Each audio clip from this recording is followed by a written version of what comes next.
عبادت کی دو قسمیں ہیں، ایک ہے عبادت بالتسخیر اور ایک ہے عبادت بالاختیار۔ آپ حضرات نے سنا ہوگا اور کتابوں میں پڑھا ہوگا، قرآن کریم میں بھی آتا ہے کہ کہیں پر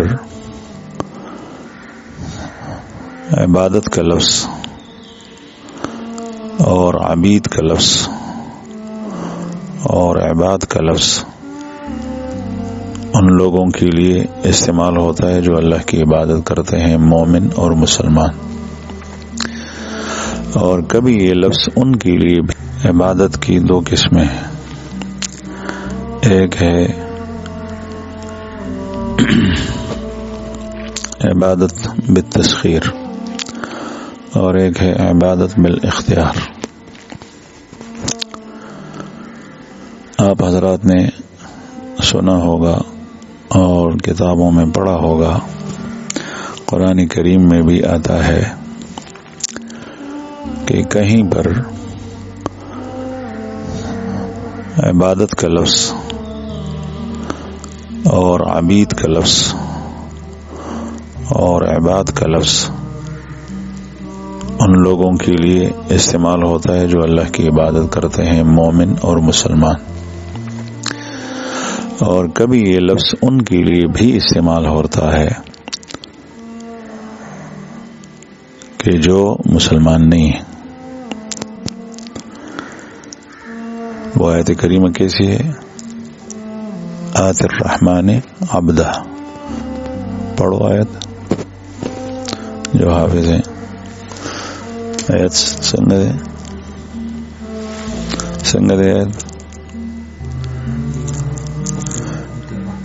آیت سرنا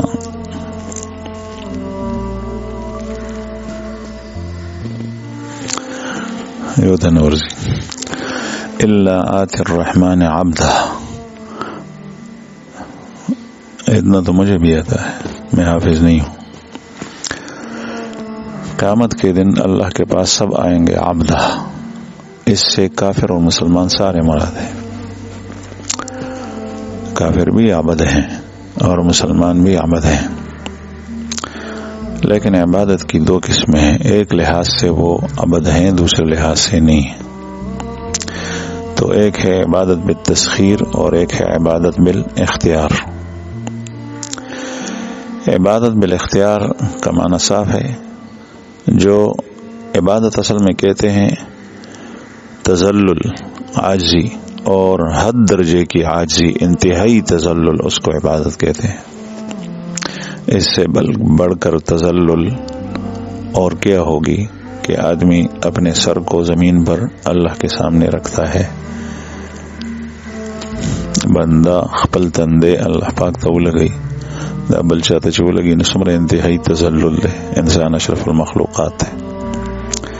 تو عبادت کہتے ہیں حد درجے کی تذلل کو۔ عبودیت کے معنی بھی تذلل کا اظہار ہے، اظہار التذلل، اور عبادت کے معنی بھی ہیں، لیکن عبادت میں مبالغہ زیادہ ہے بنسبت عبودیت کے۔ تو عبادت کے معنی یہ ہیں کہ انتہا درجے کی ذلت کسی کے سامنے اختیار کرنا، اور یہ دو قسم پر ہے، ایک ہے بالتسخیر اور ایک ہے بالاختیار۔ بالتسخیر کا مطلب کیا ہے؟ یہ تسبیح ہے، یہ میرے جسم کے اوپر جو ہے وہ قرآن کے اوپر پڑے ہوئے ہیں، میں نے اس کو یہاں سے اٹھایا یہاں رکھ دیا، یہ تسخیر ہے۔ میں نے اس کو یہاں اٹھا کر یہاں تپائی کے اوپر رکھ دیا، یہ تسخیر ہے، یہ اختیار نہیں ہے اس میں۔ دوسرے کے مسخر کرنے سے اس میں تبدیلی آتی ہے۔ ایک یہ ہے کہ ایک آدمی اپنے اختیار سے سر جھکائے، اور ایک یہ ہے کہ کوئی اس کے گردن پہ ہاتھ رکھ کے اس کے سر کو جھکائے زبردستی، اس کو تسخیر کہتے ہیں۔ تو سورج نکلتا ہے روزانہ اور شام کو غروب ہوتا ہے، یہ اختیار سے نہیں، تسخیر سے۔ چاند نکلتا ہے اور غروب ہوتا ہے، یہ اختیار سے نہیں، تسخیر سے۔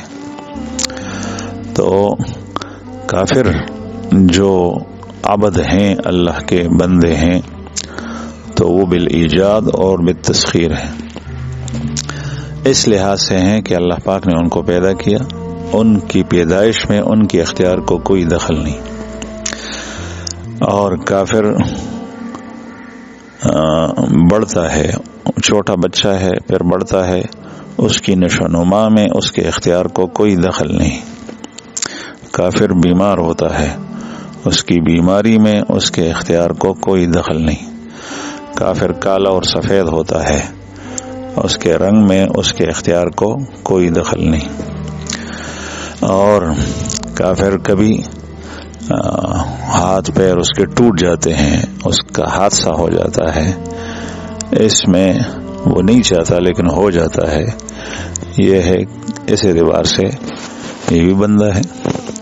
کافر موت نہیں چاہتا لیکن موت آ جاتی ہے، جوانی میں بھی آتی ہے کافر کو بھی، اور بڑھاپے میں بھی آتی ہے۔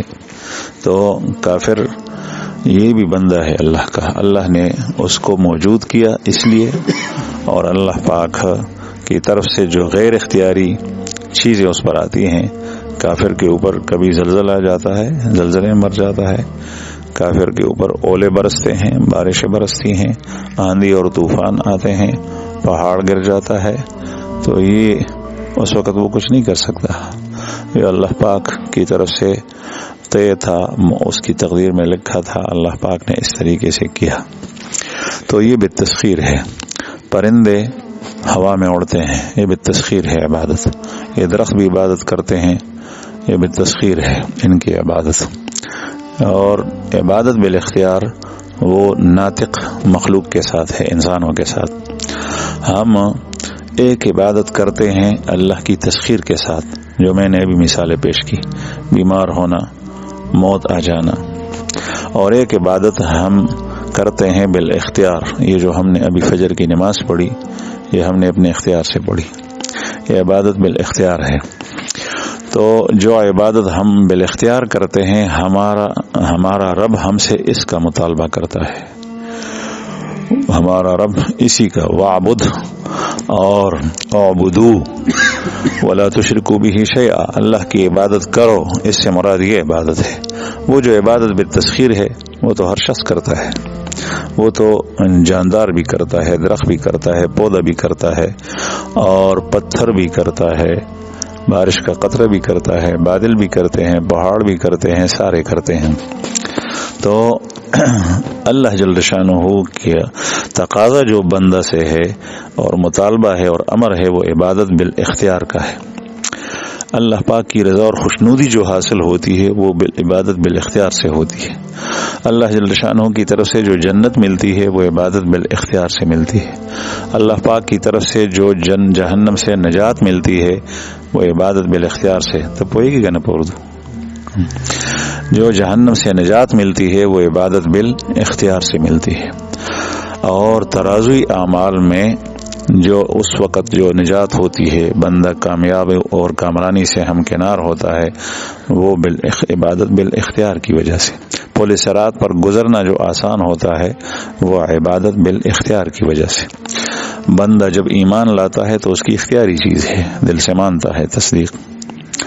ابو طالب جو رسول اللہ صلی اللہ علیہ وسلم کے چچا تھے، وہ انتہائی مہربان تھے اور بڑی پیار اور محبت بھی رسول اللہ صلی اللہ علیہ وسلم کے ساتھ کرتے تھے، اور انہوں نے اپنے قصائد اور اشعار کے اندر رسول اللہ صلی اللہ علیہ وسلم کی نبوت کا اعتراف بھی کیا ہے، لیکن وہ اختیاری طور پر آپ کی نبوت کو نہیں مانتے تھے۔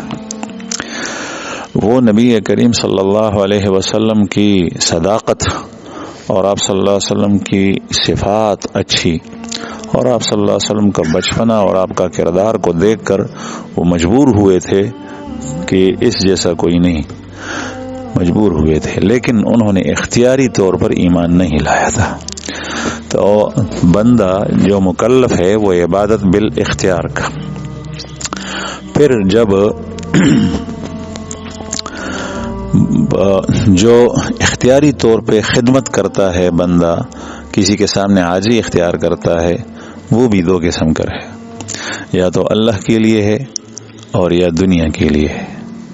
اگر اللہ کے لیے ہے تو اس پر بندہ ماجور ہے، اور اگر دنیا کے لیے ہے تو وہ اختیاری عبادت ہوگی، لیکن بندہ اس پر اس کو اجر نہیں ملتا، بلکہ قیامت میں جب جائے گا تو اس کے سامنے کچھ بھی نہیں ہوگا۔ جو آدمی نماز پڑھتا ہے ریاکاری کے لیے، دکھاوے کے لیے، تو یہ اپنے اختیار سے نماز پڑھتا ہے، لیکن یہ اللہ کے لیے نہیں بلکہ دنیا کے لیے۔ اس لیے نبی کریم صلی اللہ علیہ وسلم کے احادیث میں آپ حضرات علماء نے اور جو طلبہ ہیں سنا ہوگا، تعس عبد الدینار، تعس عبد الدرہم، تعس عبد الخمیسہ۔ دینار کا بندہ ہلاک ہوا، درہم کا بندہ ہلاک ہوا، چادر کا بندہ ہلاک ہوا۔ تو چادر کا بندہ، دینار کا بندہ، درہم کا بندہ، آپ صلی اللہ علیہ وسلم نے اس کو بھی بندہ کہا۔ یہ کون ہوتا ہے؟ یہ وہ ہوتا ہے جو کسی کے لیے عمل اختیاری کرے، خدمت، لیکن وہ اللہ کے لیے نہ ہو، وہ دینار کے حصول کے لیے ہو، وہ درہم کے حصول کے لیے ہو، وہ چادر کے حصول کے لیے ہو، وہ عزت کے حصول کے لیے ہو۔ کبھی کوئی شخص کسی کی خدمت کرتا ہے، اپنے استاذ کی خدمت کرتا ہے، اپنے شیخ کی خدمت کرتا ہے، اور یا استاد اور شیخ نہیں ہے، کسی کی خدمت کرتا ہے، ایک وہ ہے کہ وہ اللہ کے لیے کرتا ہے، اللہ کے لیے۔ کسی بوڑھے کی خدمت کی اللہ کے لیے، تو اس پر اللہ کے ہاں اس کو اجر ملتا ہے۔ اور کسی شخص کی خدمت کی، وہ بیچارہ محتاج تھا، ضرورت مند تھا، اللہ کے لیے کی، اس پر اجر ملتا ہے۔ اپنے ماں باپ کی خدمت کی، اللہ کے لیے اجر ملتا ہے۔ اپنے استاد اور شیخ کی خدمت کی، اللہ کے لیے، اس پر اجر ملتا ہے۔ لیکن کبھی اس بیچارے کے دل میں وہ دن مسلسل کئی دن خدمت کرتا ہے، اخیر میں جا کر ایک بات کہہ دیتا ہے جو دنیاوی حاجت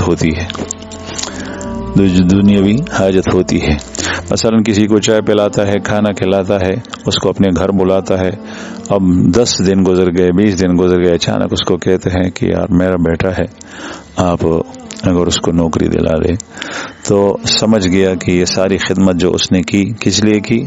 اس لیے کی کہ یہ نوکری میرے بیٹے کو دے۔ تو یہ خدمت جو ہے وہ یہ اللہ کے لیے نہیں ہوئی، دنیا کے لیے ہوئی۔ اگر نوکری اس نے دلوا دی تو ٹھیک ہے، ورنہ اس کا کیا کرایا سارا کا سارا ضائع ہوا۔ ہاتھ سے خدمت کرتا ہے، ہاتھ پیروں سے، اس کا بھی یہی ہے۔ کوئی بھی غرض دنیا کا اس کے ساتھ منسلک ہو جائے تو اس عبادت کو وہ خراب کر دیتا ہے۔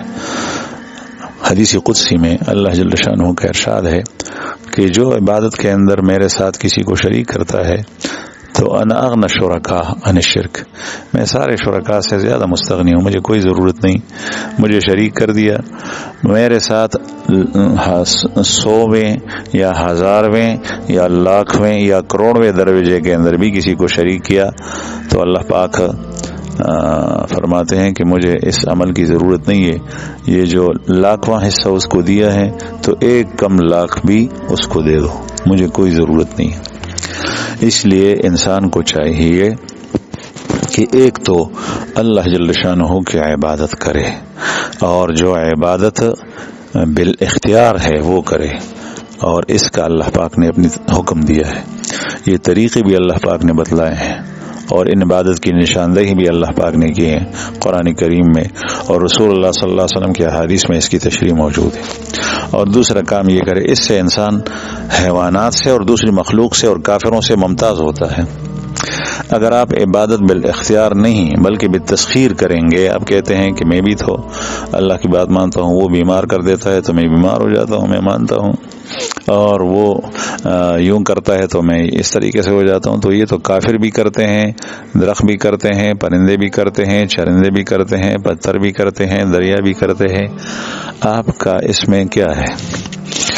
اور جو عبادت بالاختیار ہے تو اس سے آپ کو ملے گا، اللہ جل شانہ آپ سے اس کا مطالبہ کر، لیکن یہ یاد رکھیں کہ عبادت بالاختیار جو انسان کرتا ہے اسی اختیار پر اللہ پاک اس کو اجر دیتا ہے، ورنہ یہ عبادت بھی اللہ جل شانہ کے اسباب سے جو کرتا ہے وہ اسباب کی اللہ کے پیدا کردہ ہیں، اور اللہ جل شانہ کی توفیق سے جو کرتا ہے تو اللہ پاک نے توفیق بھی دی ہے، اور جس قوت اور طاقت کو اس عبادت میں استعمال کرتا ہے تو وہ قوت اور طاقت بھی اللہ پاک نے دی۔ آپ جماعت کی نماز مسجد کے اندر پڑھتے ہیں، گھر سے نکلتے ہیں تو اپنے پیروں کے ذریعے سے مسجد آتے ہیں، تو اپنے آپ کی اس نماز میں پیر بھی استعمال ہوتے ہیں، ہاتھ بھی استعمال ہوتے ہیں، سر بھی استعمال ہوتا ہے۔ اس لیے رسول اللہ صلی اللہ علیہ وسلم نے ارشاد فرمایا کہ انسان جب سجدہ کرتا ہے تو 7 اعراب 7 اعضاء پر سجدہ کرتا ہے، 7 اعضاء، 2 پیر، 2 گھٹنے، 2 ہاتھ اور 1 پیشانی، 7 اعضاء پر یہ سجدہ کرتا ہے۔ تو یہ جو اعضاء ہیں یہ اسباب ہے، اگر یہ نہ ہوتے تو آپ سجدہ نہ کر سکتے ہیں، تو یہ اللہ جل شانہ نے پیدا کی ہے، اور پھر اس کی توفیق بھی اللہ پاک نے دی ہے۔ تو اسباب و وسائل بھی اللہ پاک نے دیے، توفیق بھی اللہ نے دی۔ اب دیکھیے، آپ زکوٰۃ دیتے ہیں، آپ صدقہ دیتے ہیں تو یہ اللہ کی عبادت ہے، اللہ کے لیے آپ زکوٰۃ دیتے ہیں، عبادت ہے، عبادت کا عظیم رکن ہے زکوٰۃ۔ لیکن میں آپ سے پوچھتا ہوں کہ جو پیسے ہمیں ملے ہیں، جو مال ہم نے دیا ہے، یہ ہمیں کس نے دیا؟ اللہ نے دیا ہے۔ اس کے جو اسباب ہے، ظاہری وسائل ہیں، طریقے ہیں، وہ دنیاوی ہیں، لیکن وہ دیا کس نے ہے؟ اللہ نے۔ اور پھر یہ ہے کہ وہ جو وسائل اور اسباب ہیں وہ بھی تو اللہ کی مخلوق ہے۔ میری زمین کے اندر گندم ہوئی اور 100 من 60 من گندم ہوئی تو میں اس میں زکوٰۃ نکالتا ہوں، عشر یا نصف عشر۔ تو اب بتائیے کہ جو زمین ہے تو وہ زمین کس کی مخلوق ہے؟ اللہ کی مخلوق ہے۔ اور زمین میں جو پانی لگا ہے تو وہ پانی کس کی مخلوق ہے؟ نعمت ہے، اللہ کی طرف سے ہے ساری چیزیں۔ اور پھر اس کے بعد جو ہے وہ اللہ پاک نے مجھے زکوٰۃ دینے کی توفیق بھی دی ہے، تو اسباب و وسائل بھی اللہ کے ہیں، مال بھی اللہ کا ہے، توفیق بھی اس نے دی ہے، لیکن اس میں بندے کے اختیار جو شامل ہے اس کو کہتے ہیں عبادت۔ اختیار یہی ہے کہ ایک آدمی زکوٰۃ نہ دے تو وہ نہیں دیتا، اور اگر دے اختیار سے تو وہ دیتا ہے۔ ایک آدمی صدقہ نہ دے تو وہ نہیں دیتا، اس سے پیسے نہیں جاتے، اور جو دے تو وہ دے دیتا ہے تو اس پر اللہ جل شانہ اجر دیتا ہے۔ تو ایک یہ، اور دوسری بات یہ ہے کہ عبادت کے اندر جو ہے وہ کیا ہو؟